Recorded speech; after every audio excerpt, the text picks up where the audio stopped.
জমি জবরদখলে তৃণমূলেরই একাংশের নেতা জড়িত বলে ক্ষোভ প্রকাশ করেছিলেন মুখ্যমন্ত্রী। আর তারপরেই বুধবার গ্রেপ্তার হন শিলিগুড়ির মেয়র গৌতম দেব ঘনিষ্ঠ তৃণমূল নেতা দেবাশিস প্রামাণিক। কখনো মমতা, অভিষেক, কখনো দেব।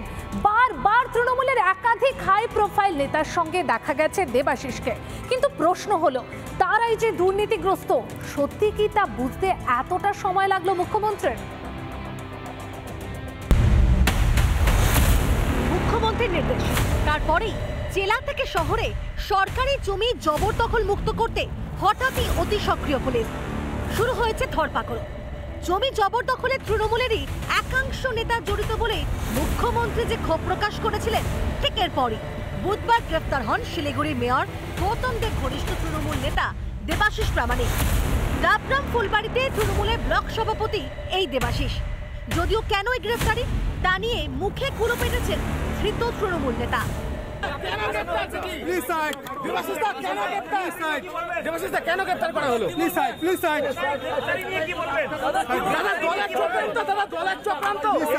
এদিকে তৃণমূল নেতা গ্রেফতারি খবর পেয়ে শিলিগুড়ি থানায় ভিড় জমাতে শুরু করে তাঁর অনুগামীরা।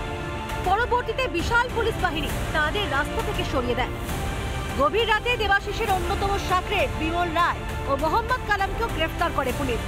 ধৃত তিনজনকে বৃহস্পতিবার পেশ করা হয় জলপাইগুড়ি আদালতে।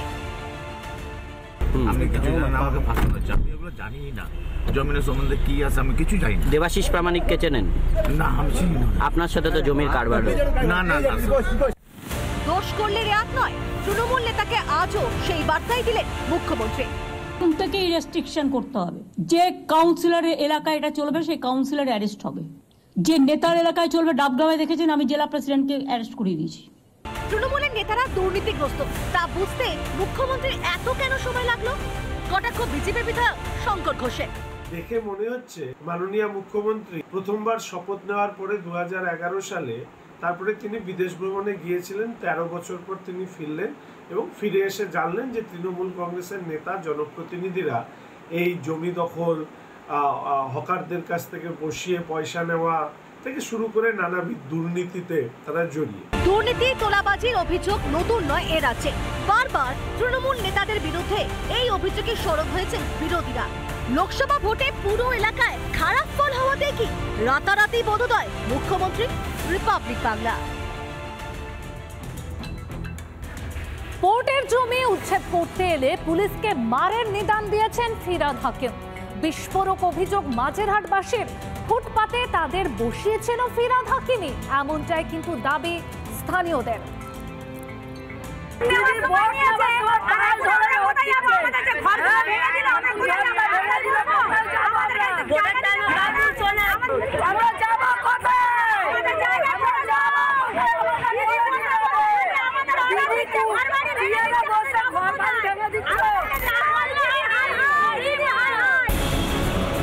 মাঝেরহাটে একদিকে যখন চলছে বুলডোজার, অন্যদিকে তখন উঠছে কান্নার রোড, উঠছে রাজ্যের শাসক দলের বিরুদ্ধে স্লোগান। আজকে প্রচুর সংখ্যক পুলিশ এসে সেই কাজ কিন্তু যথারীতি তারা বজায় রেখেছে। আমি আমার দ্বিতীয় চান্সকে বলবো যে দেখাতে পুরোটা আজকে কীভাবে প্রত্যেকটা জায়গার উপরে যেভাবে বেআইনিভাবে ঝুঁকি করেছিল এবং কোর্টের নির্দেশের পর সেই মূলত কলকাতা পুলিশের পক্ষ থেকে তৎপর হয়ে সেইগুলো ভাঙার কাজ চলছে। কলকাতার মেয়র তথা মন্ত্রী ফিরহাদ হাকিমের বিরুদ্ধে বিস্ফোরক অভিযোগ মাঝেরহাটের স্থানীয় বাসিন্দাদের একাংশে। উচ্ছেদ করতে এলে পুলিশকে মারের নিদান দিয়েছেন ফিরহাদ, দাবি স্থানীয় বাসিন্দাদের। আমাদের এখানে যখন অর্ডার এসেছে আমরা গেছিলাম বডি হাকিমের কাছে। বডি হাকিম কি বলছে? পুলিশ যে আসবে তোমরা মারো, আর তারপরে কেন এটা উল্টো কেন না? এটা কই মারে? আমরা মার খাবো বলে? ববি হাকিম আপনাদের বলেছিল পুলিশ এলে আপনারা তোমরা মারবে। হ্যাঁ বলেছে, বলেছে বলেছে গেছিলাম, এটাই বলেছে। বাবা বাচ্চা যখন থাকবে কোথায়? বাচ্চা পুলিশদেরকে মারবে বলে, পুলিশ না আসলে পুলিশদেরকে মারবে। এটা ববি হাকিম নিজে বলেছে না ববি হাকিমের লোক? ববি হাকিম নিজেই বলেছে এই কথাটা, বলে গাড়িতে ঢুকে গেছে। কলকাতার মেয়র তথা মন্ত্রী ফিরহাদ হাকিমের বিরুদ্ধে ফুটপাতে ব্যবসায়ীদের বসানোর অভিযোগ করছেন তারা।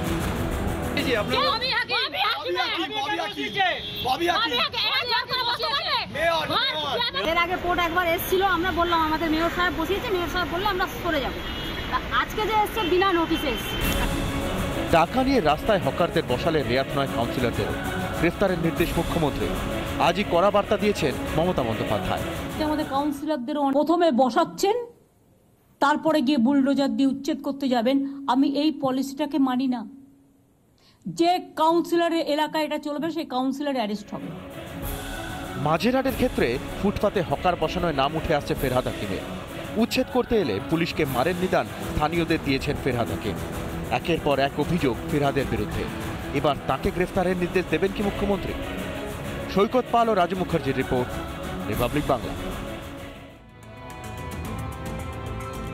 বুধের পর বৃহস্পতিবারও সেই একই ছবি। সকাল থেকেই চলছে উচ্ছেদ অভিযান এবং সেই উচ্ছেদ অভিযানের নামে পুরসভাগুলি। বীরভূম জেলা জুড়ে চলে উচ্ছেদ। সিউড়ি, বোলপুর, রামপুরহাটেও দিকে দিকে রাস্তার ধারের অবৈধ দোকানে চলে বুলডোজার। কোথাও উপস্থিত ছিলেন মহকুমা শাসক নিজে, আবার কোথাও উপস্থিত ছিলেন পুরসভার চেয়ারপারসন।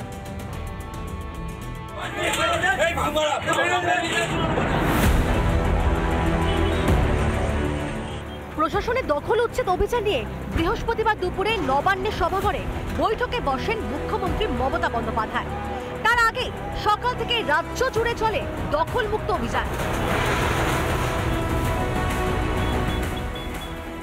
বীরভূমের দিকে দিকে চলল দখলমুক্ত অভিযান।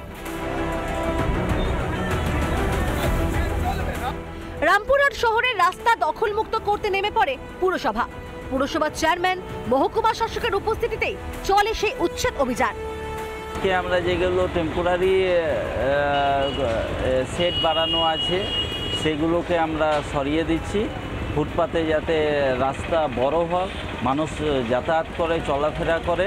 একটাই বিষয় দেখা হচ্ছে illegal structure, illegal encroachment. Public against কিছু নেই। আমরা যে যে ব্যবসায় করছে ওর আগেনস্ট নেই। আমরা ব্যবসায় করতে দেবো, সাইড করতে দেবো, হকার্সগুলো করতে দেবে।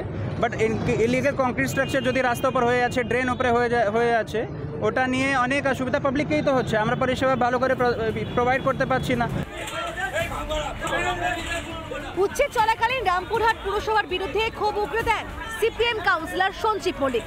কিন্তু তাতে কি থামেনি উচ্ছেদ অভিযান। এদিকে সিউড়িতে আজকে উচ্ছেদ অভিযান করছে, যে বুলডোজার নিয়ে আসা হয়েছে এবং বুলডোজার দিয়ে একের পর এক দোকান পুড়িয়ে দেওয়া হচ্ছে এবং সেই দোকানগুলোকে কাউন্সিলরের নাম করে কেউ যদি বসে যায়, সেটা তো কাউন্সিলর দায়ী নেবে না। তবে আমি কথা দিচ্ছি, আপনার আমাদের মুখ্যমন্ত্রী যে নির্দেশ দিয়েছে কন্টিনিউ চলবে প্রসেস। আগামী দিন আমরা যেটা উচ্ছেদ করবো তা বুঝতে পারবো।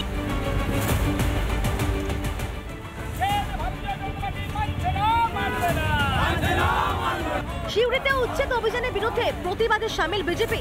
পুরসভার সামনে বিক্ষোভ দেখান বিজেপির নেতা কর্মীরা। গরিব মানুষদের পিছিয়ে পিছিয়ে সিলেক্টিভ হয়ে কিছু এলাকার মানুষকে উৎসাহিত করে তাদের প্রোটেকশন দেওয়া, আর কিছু এলাকার মানুষকে উচ্ছেদ করে তাদের পেটে লাথি মারা চলবে না। আপনাকে হকিং ভেন্ডিং জোন নির্দিষ্ট করতে হবে, পুনর্বাসনের ব্যবস্থা করতে হবে, ক্ষতিপূরণ দিতে হবে, তবেই আপনি হকার উচ্ছেদ করতে পারবেন। রামপুরহাটের পাশাপাশি উচ্ছেদ অভিযান চলল বোলপুরেও। বোলপুরে চৌরাস্তার উচ্ছেদ অভিযানের নেতৃত্ব দেন পুরসভার চেয়ারপারসন পর্ণা ঘোষ। যে যানজট মুক্ত বোলপুর শহর হোক, মানুষ সুস্থভাবে যাওয়া আসা করুক, এখানে বিভিন্ন পর্যটকের আসা যাওয়া, এটা আমরা সবসময়ের জন্যই চেয়েছি।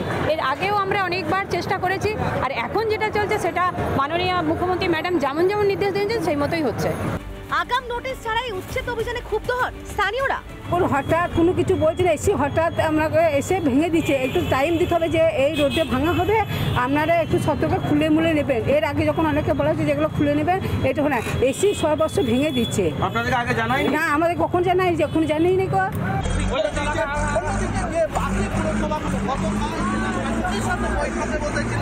চেয়ারম্যানরা এবং এক্সিকিউটিভ অফিসার, সেইখানে কিন্তু একটা রূপরেখা তৈরি হয় এবং সেই রূপরেখা তৈরি করে কিন্তু এই ভাঙা পর্ব চলছে। উচ্ছেদ অভিযান কিন্তু কন্টিনিউ রয়েছে। রিপাবলিক বাংলা। হকার উচ্ছেদ নিয়ে নবান্নে বৈঠক করলেন মুখ্যমন্ত্রী। এখনই হকার উচ্ছেদ নয়, সমস্যা মেটানোর জন্য 1 মাসের সময়সীমা বেঁধে দিলেন তিনি। ঠিক কি বলেছেন মুখ্যমন্ত্রী শোনাবো আপনাদের। আমি এখনই উচ্ছেদের মধ্যে না গিয়ে 1 মাস যেহেতু টাইম নিয়েছে ওরা, এই 1 মাসের মধ্যে আমাদের কাজগুলো কমপ্লিট করতে হবে। আমি 1 মাস বাদে আবার বসবো, ঠিক আছে, থ্যাংক ইউ। কিন্তু নতুন করে আর যদি কেউ বসে, এটা যেন অ্যালাউ না হয়, যেই হোক। আর ইললিগাল পার্কিং ভেঙে দিয়ে আদৌ ওটা লিগাল করা যায় কিনা, পার্কিং প্লেস করার উপযুক্ত জায়গা কিনা, সেটা পুলিশ দেখবে, দেখে আমাকে রিপোর্ট দেবে। যে সে টাকা খেয়ে ইললিগাল পার্কিং করে দিচ্ছে, এটা কি জমিদারি নাকি? উচ্ছেদ বিতর্কের মধ্যেই বৈঠকে বসেন মুখ্যমন্ত্রী মমতা বন্দ্যোপাধ্যায়। তিনি একদম স্পষ্ট বার্তা দেন, হকার উচ্ছেদ করা তার লক্ষ্য নয় এবং সমস্যা সমাধানের জন্য তিনি 1 মাসের সময়সীমা বেঁধে দিয়েছেন। তিনি স্পষ্ট করে দিয়েছেন যে 1 মাসের সময়সীমা দেওয়া হয়েছে।